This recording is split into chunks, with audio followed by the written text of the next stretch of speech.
we'll just use the board. Okay. Let me know if this gets too dark with the lights off. I think it'll be okay. I think. What we're about to calculate is something called standard deviation.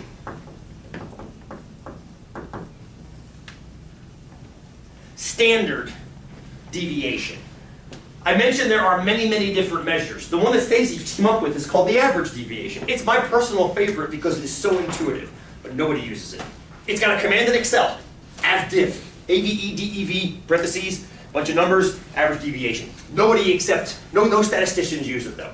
I'll explain more as we go through this calculation, but all these other ones, range, there's also a range value. No, I lied. There's no range value in Excel. You have to do max minus min. But you can do that. This percentage, you could definitely set these up in Excel using count if statements.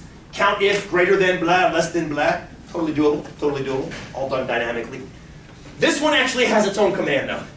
STDEV, standard deviation. I'll teach you in your first take home how to crunch into Excel. Here's what you do. Let's be organized about this. The first thing you do is you list all your data. You list all your data first. So let's do Ernie's. We'll do Ernie's first for Ernie. And then you'll see why we'll never ever do it by hand again. Okay. But I want you to see what's going on. There's some neat stuff that happens when you're cranking it by hand. It's pretty fun. So your values for Ernie, or I think they were just like 81, 83, 79, 82, and 80. Was that right? They're all pretty close. Is that the right values? Ish. Okay. Yeah. Okay. Now, the first thing you're going to do is exactly what Stacy said to do, which is figure out how far away from average those are. So, and again, not good or bad, Jared, not good or bad, just how far. So inarguably, I'm just going to take each one of those data points and I'm going to subtract them from average. Now, that means you have to know the average of the data points, but we figured that out already. The average was 81. Those data points have an average of 81. We were happy with that. We were happy with that measure. Good so far? Love it. Okay, good. Now, once we have the average, we just take each of these and subtract it from that average. So you got 81 minus 81, that's 0. 83 minus 81 is 2. 79 minus 81 is negative 2. 82 minus 81 is 1. 80 minus 81 is negative 1. Now, here there are negatives. Here there are negatives where there were not negatives when we did Stacy's calculation. And remember why there weren't negatives with Stacy's calculation? Because the range is an absolute value type thing. Nice, Christina. Because I was talking about distances, which is basically implied absolute value. I wasn't thinking about things like it's down or up to, it's just 2 away. But now there's negatives, and I like that. Because isn't there a difference between 100 and a 60?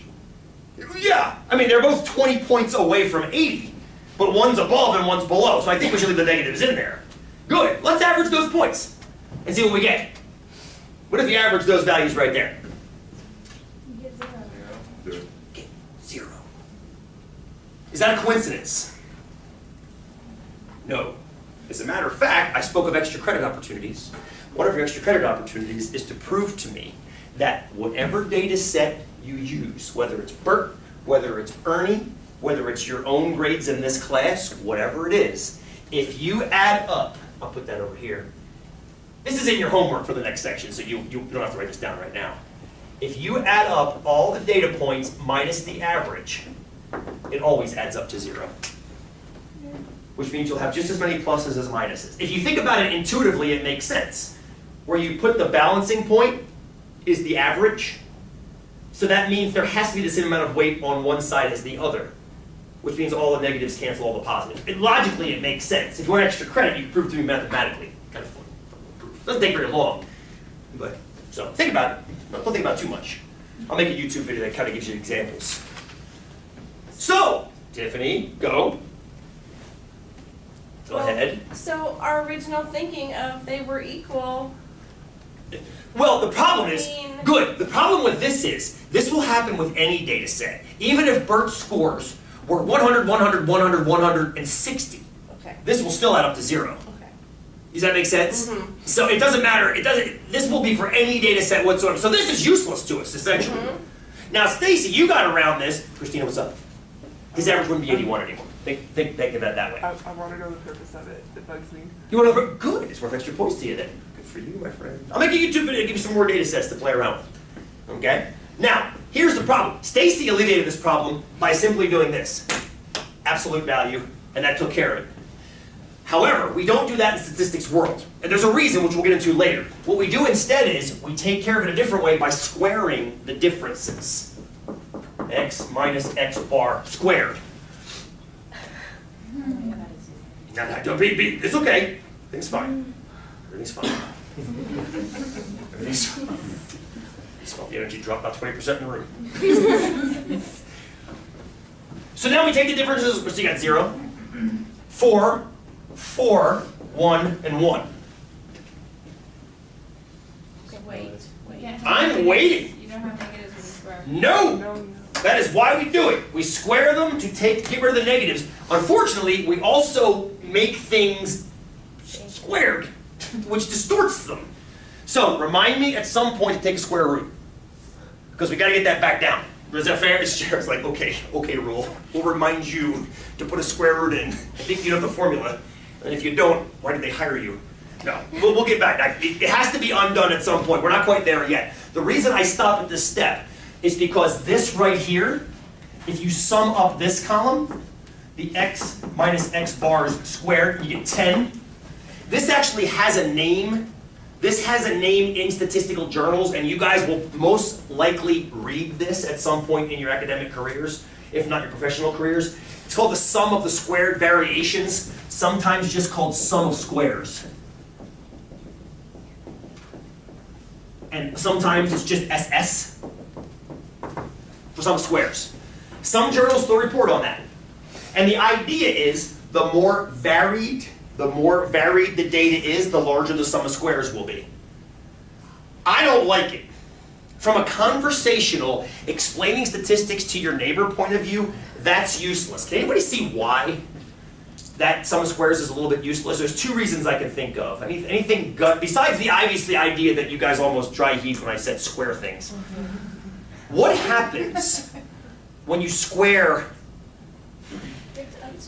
You have to unsquare it sometimes, and I want you to think about why from a unit point of view. What is this? 81 what? 83 what? 79 what?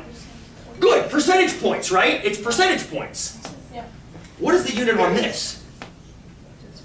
Squared percentage points. What the hell is a squared percentage point? It does nothing. It doesn't make any sense. Right? Imagine if this was dollars. What would the unit here be? Squared dollars. What the hell is that? There is no such thing as a squared dollar or a squared percentage point or a square, well, there's a squared inch. That's true, right?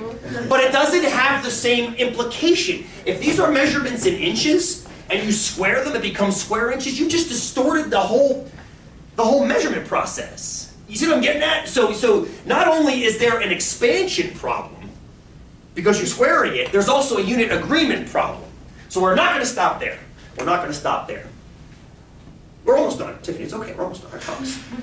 The first thing we have to do, though, is we have to weight this. This is 10. The sum of the squares is 10, but the problem is that's averaged over an entire data set. Okay, we've got 5 data points.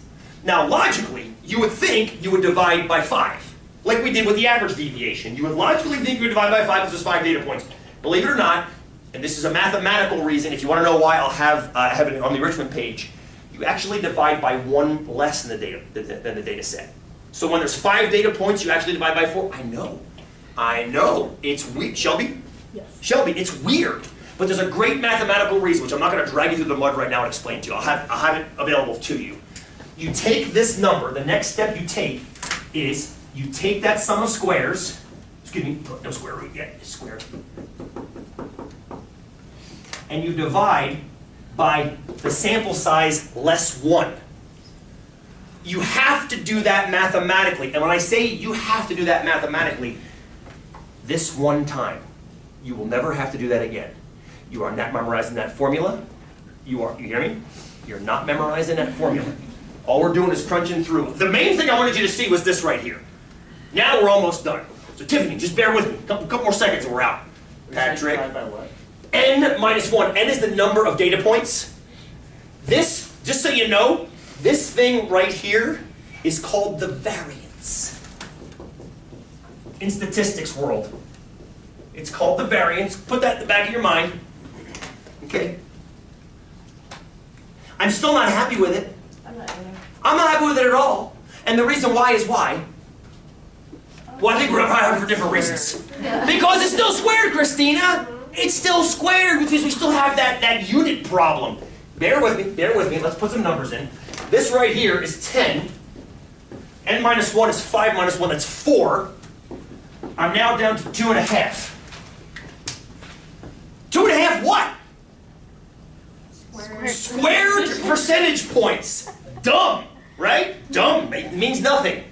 So the last thing we do to actually create something useful, what's I supposed to do? Take the square root. And that undoes the square. So the last thing we're going to do, I'm going to erase this if that's okay with you guys. The last thing that we are going to do,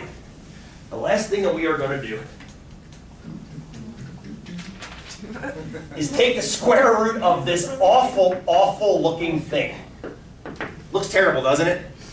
Looks god awful. But at the end of the day, it's just the square root of 2.5, which is that 1.8? 1.58. What's the unit on that? Percentage point. Percentage points. Not squared anymore. Got square rooted to get rid of the squared. This right here, that number is called the standard deviation. The result of all of this is called the standard deviation. Congratulations. You will never, ever, ever have to calculate one again manually. That's it. That's it. This was the important thing, though. This gets lost with technology. Right here, this gets lost with technology. I usually have one people faint when I drop this on them. You guys all stayed conscious. Thank you. That's very, very good.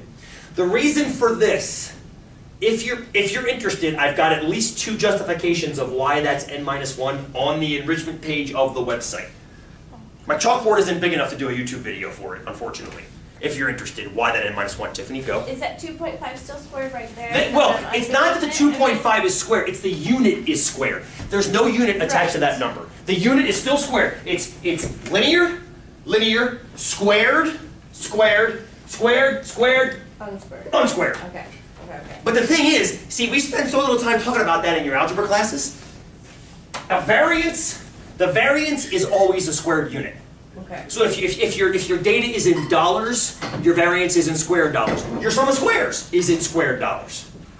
When you unsquare it, when you square root that quantity, it becomes linear again. Is that fair? Christina, go. Okay, so what does the 1.58 actually mean to me? Does that mean Yeah. he's 1.5 points above or below on average? That's exact. Listen to what Christina just asked, because I was just going there next. Thank you for bringing it up. It's a perfect segue. The question is, what the hell does it mean? We know that Ernie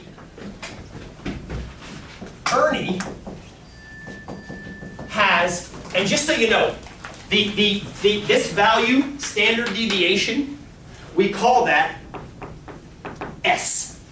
Yay. That's a standard deviation of a sample. It's got a little name. We're going to see what UTI has it in UTI. We'll see that in a minute. What does it mean? I love that question, Christina. Because right up till now, it's just a nasty math problem that you'll never have to do again, FYI. You will never have to calculate one again. So, if I take away all the math, what do I really care about? The S. What do I care about the S? Don't know. Christina, ask me the question again. What it means? That's what I care about. I don't want to torture you guys over and over again. I just want to give you a data set with 100 data points and it made you calculate S. That's justification for sticking your pencil through my neck. Seriously, that's ridiculous. But I do want to know what the standard deviation is. And I want to know what it means. Technology gets it. The meaning, though, the meaning is not got it. So here, Ernie has an S of about 1.58. What does that mean? What is the one? It's 1.58 percentage points, right, Danny? 1.58 percentage points. What does it mean? What do you think? I thought somebody actually verbalized it. Patrick! Give or take like 1.58. I love that. Good. Say it again. Give or take 1.58 on either side of. I love that. The average. That's exactly what it is. On the side of the average. I'm going to rephrase it using the word average twice. Because give or take, I love the phrase give or take, but it's not quite rigorous enough. But the same idea can be got. So here's the way I like to think of that. On average. On average. Ernie's scores are about 1.58 points away from his mean. Or his average. What the hell? Let's just say average. We'll use average twice. There's your give or take, Patrick, at the very end right there. So on average, his data points are about that far away from the average. Go, Danny. Shouldn't you have plus or minus? That's what takes care of away. Oh. The away implies, it doesn't imply which way. But plus or minus wouldn't apply. I do want to use the plus or minus, I do, I promise you that. But I don't want to use it until our data is a certain shape, which we probably will get to on Thursday. But yeah, I love the plus or minus. We'll go back to that, I promise you that. Stacy? Shouldn't it be away from the average, because his average, it's not just his that we're calculating, it's both of theirs. Yes, but I'm trying to make it specific to Ernie's. So I like what Stacy's saying. Let's phrase it. Let's phrase it more generally. The sample standard deviation S is a measure of, on average, how far the data points are away from their mean. How about that? That's saying the same thing for Ernie, but it's saying it for all possible data sets. So in other words, you have to kind of use the word average twice in there. On average, it's how far the data points are from average. That's essentially the way I want you to think about it for right now, because that's what it is, basically. Fair-ish? Getting there? It's believable. Ask me questions. Now, Walter, thank you. So, it's kind of the opposite of the margin of error. It's actually the basis. Oh, that's a great question, brother. It's the basis of the margin of error. This goes back to what Danny said about the plus or minus. What you do, okay, how long an answer do you want for this right now? Yeah, medium. Medium? Okay. When you create a margin of error, what you're doing is inference. You're taking a sample, which like we just did. But you're saying, I don't want to be just done with that sample. I want to apply that sample to the underlying population. With me so far? Okay. So what you do is you take the standard deviation and you normalize it using something called the central limit theorem, which is the last thing we'll learn in this class together towards the end. And that adjusts it for inferential use. A certain number of those what are called standard errors become a margin of error. Right. So it's the basis for that. And you'll see, as we go through the course, you'll see how it all interplays. Was that medium enough? Yeah. Okay, good. I promise you we'll come back. You're exactly 8 weeks ahead of us. Who was 4 days ahead? Somebody was 4 days ahead. Katie, you were 4 days ahead, right? Yeah. What was the question you asked about? It was... Skew. It was Pearson's, yes. It was, yeah, you're 4 days ahead. You're about 8 weeks ahead. We'll get through both. We'll get through that. You're all wrong. You guys live in the future. Live in the future. Look at the all do it. Please, Katie. I'm sort of confused. Go ahead. On how you got the 10. The 10. Oh, so check it out. Are you okay with these? Yeah, but they. I'm up. That's it. That's it. That's it. But Katie, never be confused again, because I never want you doing this again. I want to know what Bert's is. What do you think Bert's is? What do you think Bert's is? Throw a number out there for what you think Bert's standard deviation is. 15? 15? I heard 15, I thought. Oh, it's Renee. Go ahead, 15? Yeah, 15? Other ones. 20? 10? 6? I love it. I love it. These are great. These are fantastic. Never.